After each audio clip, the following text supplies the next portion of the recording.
ರಾಜ್ಯ ಹೆದ್ದಾರಿಗೆ ಕಾಕಿ ಸರ್ಪಗಾವಲನ್ನು ಒದಗಿಸಲಾಗಿದೆ. ಪ್ರತಿ ಟನ್ ಕಬ್ಬಿಗೆ 3,500 ರೂಪಾಯಿ ಬೆಲೆ ನಿಗದಿಗೆ ರೈತರು ಈಗಾಗಲೇ ಆಗ್ರಹಿಸ್ತಾ ಇದ್ದಾರೆ.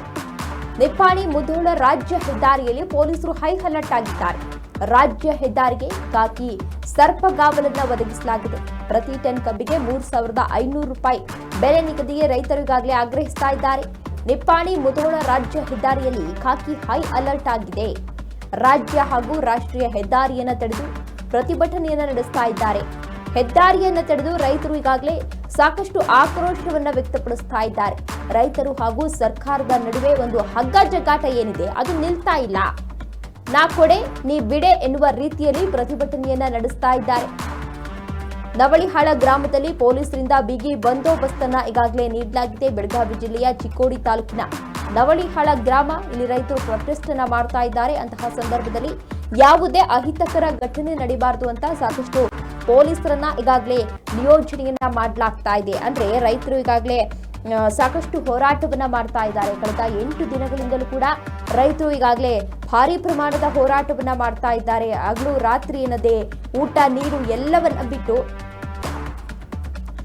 ಕಬ್ಬಿನ ಬೆಳೆಗೆ ಒಂದು ಬೆಂಬಲ ಬೆಲೆಯನ್ನ ಘೋಷಣೆ ಮಾಡಬೇಕು ಅಂತ ಈಗಾಗಲೇ ಸಾಕಷ್ಟು ಒತ್ತಾಯವನ್ನ ಮಾಡ್ತಾ ಇದ್ದಾರೆ. ಆದರೆ ರಾಜ್ಯ ಸರ್ಕಾರದಿಂದ ಯಾವುದೇ ರೀತಿ ಪಾಸಿಟಿವ್ ರೆಸ್ಪಾನ್ಸ್ ಸಿಗ್ತಾ ಇಲ್ಲ. ಹಾಗಾಗಿ ಸಾಕಷ್ಟು ಆಕ್ರೋಶವನ್ನ ಕೂಡ ವ್ಯಕ್ತಪಡಿಸ್ತಾ ಇದ್ದಾರೆ. ಅಂದ್ರೆ ಆ ಕಡೆ ಸರ್ಕಾರ ನಾವು ಕೊಡ್ತೀನಿ ಅಂತಾನು ಹೇಳ್ತಾ ಇಲ್ಲ, ಈ ಕಡೆ ರೈತರು ನಾವು ಬಿಡ್ತೀವಿ ಅಂತಾನು ಹೇಳ್ತಾ ಇಲ್ಲ. ಆ ರೀತಿ ಆಗಿದೆ. ಹಗ್ಗ ಜಗ್ಗಾಟ ನಡೀತಾನೆ ಇದೆ, ಮುಂದುವರಿತಾನೆ ಇದೆ. ಆದ್ರೆ ಸರ್ಕಾರ ಇದಕ್ಕೆ ಯಾವಾಗ ಕಡಿವಾಣ ಹಾಕುತ್ತೆ, ಅಂದ್ರೆ ಯಾವಾಗ ಇವರಿಗೆ ಒಂದು ಪರಿಹಾರವನ್ನ ನೀಡುತ್ತೆ ಅನ್ನೋದು ಇಲ್ಲಿ ಮೂಡ್ತಾ ಇರುವಂತಹ ಪ್ರಶ್ನೆ ಆಗಿದೆ. ಇದೇ ವಿಚಾರಕ್ಕೆ ಸಂಬಂಧಪಟ್ಟಂತೆ ಈಗಾಗಲೇ ಸಾಕಷ್ಟು ಅಧಿಕಾರಿಗಳು ಕೂಡ ಅಂದ್ರೆ ಸಾಕಷ್ಟು ರಾಜಕಾರಣಿಗಳು ಕೂಡ ಈಗಾಗಲೇ ರಿಯಾಕ್ಟ್ ಮಾಡಿ ಸರ್ಕಾರದ ವಿರುದ್ಧ ಸಾಕಷ್ಟು ಆಕ್ರೋಶವನ್ನ ಕೂಡ ವ್ಯಕ್ತಪಡಿಸಿದ್ರು. ಅಂದ್ರೆ ಸರ್ಕಾರ ಜನಪರ ಕಾಳಜಿಯನ್ನ ಉಳ್ಳಂತಹ ಸರ್ಕಾರ ಎಂದು ಆಗಾಗ ಪದೇ ಪದೇ ಹೇಳ್ತಾ ಇರುತ್ತೆ. ರೈತ ಪರ ಸರ್ಕಾರ ನಮ್ದು, ರೈತರಿಗೆ ಅನುಕೂಲ ಆಗೋ ರೀತಿಯಲ್ಲಿ ನಾವು ಎಲ್ಲವನ್ನ ಮಾಡ್ತೀವಿ ಅಂತ ಹೇಳ್ತಾ ಇರುತ್ತೆ. ಆದ್ರೆ ಏನ್ ಮಾಡ್ತಾ ಇದೆ, ರೈತರಿಗೋಸ್ಕರ ಏನ್ ಮಾಡ್ತಾ ಇದೆ ಅನ್ನೋದು ನಿಜವಾಗ್ಲೂ ಕೂಡ ಗೊತ್ತಾಗ್ತಾ ಇಲ್ಲ. ಈಗಾಗಲೇ ಸಾಕಷ್ಟು ರೈತರು, ಸಾವಿರಾರು ರೈತರು ಬೀದಿಗಿಳಿದು ಪ್ರೊಟೆಸ್ಟ್ ಅನ್ನ ಮಾಡ್ತಾ ಇದ್ರು ಕೂಡ ಸರ್ಕಾರದಿಂದ ಯಾವುದೇ ರೀತಿ ಪಾಸಿಟಿವ್ ರೆಸ್ಪಾನ್ಸ್ ಸಿಗ್ತಾ ಇಲ್ಲ. ಹಾಗಾಗಿ ನಾವು ಮುಂದಿನ ದಿನಗಳಲ್ಲಿ ದೊಡ್ಡ ಮಟ್ಟದ ಹೋರಾಟವನ್ನ ಮಾಡ್ತೀವಿ ಅಂತ ರೈತರು ಕೂಡ ಹೇಳ್ತಾ ಇದ್ದಾರೆ. ಅದೇ ವಿಚಾರಕ್ಕೆ ಸಂಬಂಧಪಟ್ಟಂತೆ ಯಾವುದೇ ಅಹಿತಕರ ಘಟನೆ ನಡೀಬಾರದು ಅಂತ ಹೇಳಿ ರಾಜ್ಯ ಹೆದ್ದಾರಿಯಲ್ಲಿ ಪೊಲೀಸರು ಕೂಡ ಈಗಾಗಲೇ ಹೈ ಅಲರ್ಟ್ ಆಗಿದ್ದಾರೆ. ರಾಜ್ಯ ಹಾಗೂ ರಾಷ್ಟ್ರೀಯ ಹೆದ್ದಾರಿಯನ್ನು ತಡೆದು ರೈತರು ಪ್ರೊಟೆಸ್ಟ್ ಅನ್ನ ಮಾಡ್ತಾ ಇದ್ರೆ ಹೈ ಸೆಕ್ಯೂರಿಟಿಯನ್ನ ಕಲ್ಪಿಸಲಾಗಿದೆ.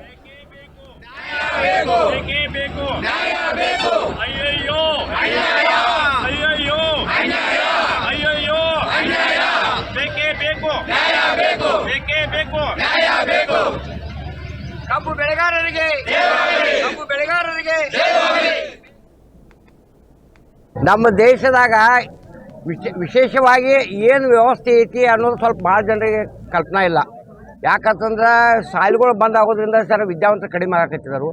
ಏನು ಹೇಳ್ತಿದ್ದಪ್ಪ ಸಂವಿಧಾನ, ಏನು ಹೇಳ್ತಿದ್ವಿ, ಬಾಬಾ ಸಾಹೇಬ್ ಅಂಬೇಡ್ಕರ್ ಏನು ಹೇಳಿದರು, ರಾಜನ ಹೊಟ್ಟೆ ರಾಜ ಹುಟ್ಟಿದ್ರು ಮೊದಲು. ಇನ್ನು ಮುಂದೆ ರಾಜನ ಹೊಟ್ಟಲೆ ರಾಜ ಹುಟ್ಟಂಗಿಲ್ಲ, ಮತಪೆಟ್ಟಿಗೆದಿಂದ ರಾಜ ಹುಡ್ತಾ ಅಂತ ಹೇಳಿದ್ರು. ಆದರೆ ಇವತ್ತಿಗೆ ಅದು ಸುಳ್ಳು ಅನ್ನಿಸ್ತೈತಿ. ಅಪ್ಪ MP, ಮಗ MLA, ಮೊಮ್ಮಗ ಮತ್ತೊಂದು ಹಿಂಗೆ ರಾಜವಂಶದ ರಾಜಕಾರಣಿಗಳು ಆಳಕತ್ತಿದ್ದಾರೆ. ಮತ್ತು ನಮ್ಮಲ್ಲಿ 3 ಜನ ಇರ್ತಾರೆ. ಮೇನ್ ಅಂದ್ರೆ ಮತದಾರರ ಮಾಲಕ ದೇಶದ, ಅದಕ್ಕೆ ಸಂವಿಧಾನದಾಗ ಕಾಗದಾಗ ಅಷ್ಟ. ಈಗ 3 ಮಂದಿ ಕಲ್ಲಪ್ಪ ಹೋಗಿ ಮಲ್ಲಪ್ಪ ಬರ್ತಾನೋ, ಮಲ್ಲಪ್ಪ ಹೋಗಿ ಸಿದ್ದಪ್ಪ ಬರ್ತಾನೋ, ಹೀಗೆ ಪರಿಸ್ಥಿತಿ ಬಂದೈತಿ. ನಾವು ಕಲ್ಲಪ್ಪನ ಬೆನ್ನು ಹಚ್ಚಿರ್ತೇವೆ, ಅವ ಅನ್ಯಾಯ ಮಾಡ್ತಾನೆ, ಮಲ್ಲಪ್ಪನ ಬೆನ್ನು ಹತ್ತೇವೆ. ಅವ ಅದನ್ನ ಮಾಡ್ತಾ, ಸಿದ್ದಪ್ಪನೂ ಅದನ್ನ ಮಾಡ್ತಾ. ಇದು ಪರಿಸ್ಥಿತಿ ಕೆಟ್ಟೈತಿ. ಈಗ ದೇಶದಾಗ ರೈತರು ಎದ್ದಿದ್ದಾರೆ. ರೈತರು ಎದ್ದದ ಮುಗಿದೋಯ್ತು, ಎಲ್ಲ ಬದಲಾವಣೆ ಆಗ್ತಾವು. ಈಗ ರೈತರಿಂದ ಅವ್ರಿಗೆ ಪಗಾರ ಐತಿ. ಈಗ ನಾವೇನು ತೆರಿಗೆ ತುಂಬ್ತೇವೆ, ತೆರಿಗೆದಿಂದ ಪಗಾರ ಐತಿ. ಈ ರಾಜಕಾರಣಿಗಳ ನೀವೆಲ್ಲ ನಾಯಕರಂತ ತಿಳ್ಕೊಂಡಿರಿ, ತಪ್ಪೈತೆ. ನಾಯಕರಲ್ಲ, ನೀವು ಸೇವಕರಿದ್ದೀರಿ. ನಾವು ಏನು ತೆರಿಗೆ ತುಂಬ್ತೇವೆ, ತೆರಿಗೆದೊಳಗೆ ನೀವು ಪಗಾರ ತೊಗೋತೀರಿ, ನೀವು ನಮ್ಮ ಸೇವಾ ಮಾಡಬೇಕು. ಈಗ ನಮಗೆ ಬೇಡಿಕೆ ಏನೈತಿ, 3,500 ರೂಪಾಯಿ ಕಬ್ಬಿನ ಬೆಲೆ ನೀವು ಕೊಡಲೇಬೇಕು. ಫ್ಯಾಕ್ಟ್ರಿಗಳು ನಿಮ್ಮನ್ನೇ ಇದಾವೆ, ರಾಜಕಾರಣಿಗಳು ಫ್ಯಾಕ್ಟ್ರಿ ಇದಾವೆ. ನೀವು ನುಸ್ತಾಯಲ್ಲಿ ಬಂದು ರೈತರು ಕೂಡ ಮಲ್ಕೊಂಡು ಆದ್ರೆ ಆಗೋದಿಲ್ಲ. ನೀವು ಮಲ್ಕೋಕ್ಕಿಂತ ಮೊದಲು ವಿಚಾರ ಮಾಡಿರಿ. ನಿಮ್ಮ ಪಕ್ಷದವ್ರನ್ನ ಸಾಕಷ್ಟು ಫ್ಯಾಕ್ಟ್ರಿಗಳಿದಾವೆ, ನೀವು ಅವ್ರಿಗೆ ಹೇಳ್ರಿ 3,500 ಕೊಡೋದು ಹೇಳ್ರಿ, ಎಲ್ಲರೂ ಕೊಡೋಕೆ ಶುರು ಮಾಡ್ತಾರೆ. ಸುಮ್ಮನೆ ನೀವು ಬಂದಿಲ್ಲಿ ರೈತರೆಲ್ಲ ಇಲ್ಲಿ ರೈತರು ಕೂಡ ಬಂದು ಮಲ್ಕೊಂಡು ಹೋಗ್ತಾನು, ಸಾಂತ್ವನ ಇದರಿಂದ ಪರಿಹಾರ ಸಿಗಂಗಿಲ್ಲ. ನೀವು ಮನಸ್ಸು ಮಾಡ್ರೆ ಕೊಡೋಕೆ ಸಾಧ್ಯ ಐತಿ. ಕೂಡಲೇ ಏನೈತಿ ಜಾಹೀರು ಮಾಡಬೇಕು. ಇಲ್ಲ ರೈತರು ಇಲ್ಲೇ ಉಗ್ರ ಹೋರಾಟ ಬಿಡೋಂಗಿಲ್ಲ. ಇದು ಮುಂದೆ ಕಂಟಿನ್ಯೂ ಉಗ್ರ ಹೋರಾಟ ಆಗ್ತಿದೆ. ಎಲ್ಲಿವರೆಗೆ ನೀವು 3,500 ಕೊಡೋಂಗಿಲ್ಲ, ಅಲ್ಲಿವರೆಗೆ ನಮ್ಮ ಕರ್ನಾಟಕ ರೈತರು ಏನೈತಿ ಆಂದೋಲನ ಮಾಡ್ತಾರಂತ ಹೇಳಲಿಕ್ಕೆ ತಮ್ಮಿಂದ ಇಷ್ಟಪಡ್ತೀನಿ. ಇವತ್ತಿನ ಇದೇನು ನಮ್ದು ಧರಣಿ ನಡೀತಾ ಇದೆ. ಅದು ಇಲ್ಲಿಗೆ ಮುಗಿಸ್ಬೇಕು ಅನ್ನೋದು ಸರ್ಕಾರಕ್ಕೆ ಗೊತ್ತಾಗಬಾರ್ದು. ಯಾಕಂದ್ರೆ ಇವ್ರು ಮಾಡ್ತಾರೋ ಬಿಡ್ತಾರೋ ಸಂಘಟನೆ ಭಾಳ ದಿವಸ ಆಗೋದಿಲ್ಲ. ಇವರೆಲ್ಲ ಒಡಕ್ಕೆ ತರಬೇಕು. ಇದನ್ನು ಮುಂದುವರೆಸ್ರ ಈಗ ಅವ್ರು ಯಾವತ್ತೂ ಇವತ್ತಿಗೆ ಏನಾರ ನಮ್ಗೆ ಅದನ್ನು ರೇಟ್ ಕೊಟ್ರು ಅಂದ್ರೆ ಈ ರೈತರಿಗೆ ಅನುಕೂಲ ಆಗ್ತೈತಿ.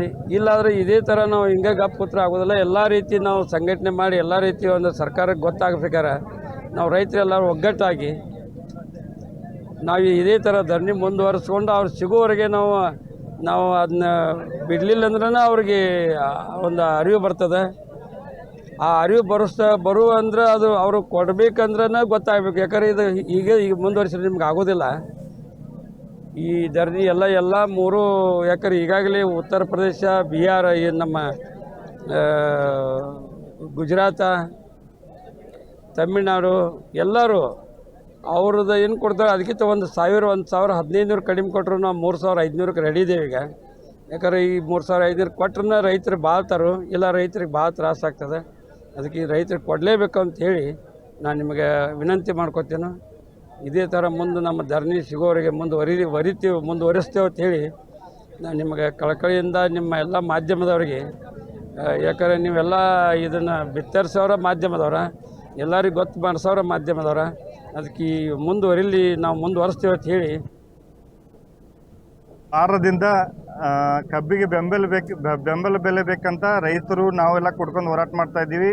ಇವತ್ತು ನವನ್ಯಾಕ ರಾಷ್ಟ್ರದಲ್ಲಿ ಹೋರಾಟ ಮಾಡಿ ಸರ್ಕಾರಕ್ಕೆ ಏನು ಎಚ್ಚರಿಕೆ ಕೊಡ್ತಾ ಇದ್ದೀವಿ ಅಂದ್ರೆ ನಮ್ಗೆ ನಿನ್ನೆ H.K. ಪಾಟೀಲ್ ಸಾಹೇಬ್ರು ಬಂದು ನಮ್ಗೆ 1-2 ದಿವಸ ಕಾಲಾವಕಾಶ ಕೊಡಿ, ನಾವು ಫ್ಯಾಕ್ಟ್ರಿ ಮಾಲಕರ ಜೊತೆ ಮಾತಾಡ್ತೀವಿ, ಕ್ಯಾಬಿನೆಟ್ದಾಗ ನಾವು ನಿರ್ಣಯ ತಗೋತೀವಿ.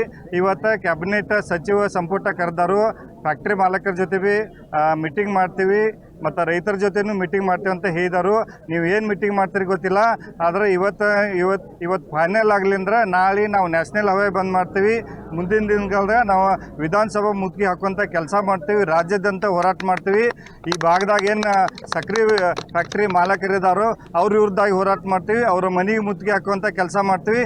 ತಕ್ಷಣ ಇವತ್ತು ಫೈನಲ್ ಆಗಲಿಂದ್ರೆ ನಾವು ಇವತ್ತು ರಾತ್ರಿಯಿಂದನೇ ನಾವು ಹವೇಕ್ಕೆ ನುಗ್ಗುವಂಥ ಕೆಲಸ ಮಾಡ್ತೀವಿ, ಫ್ಯಾಕ್ಟ್ರಿಗೆ ನುಗ್ಗುವಂಥ ಕೆಲಸ ಮಾಡ್ತೀವಿ. ತಕ್ಷಣ ಏನು ಬೆಂಬಲ ಬೆಲೆ ರೈತರ ಬೇಡಿಕೆ ಐತದ ಅದನ್ನು ತಕ್ಷಣ ನೀವು ಘೋಷಣೆ ಮಾಡುವಂಥ ಕೆಲಸ ಮಾಡಬೇಕಂತ ನಾ ಈ ಹೋರಾಟ ಮುಖಾಂತರ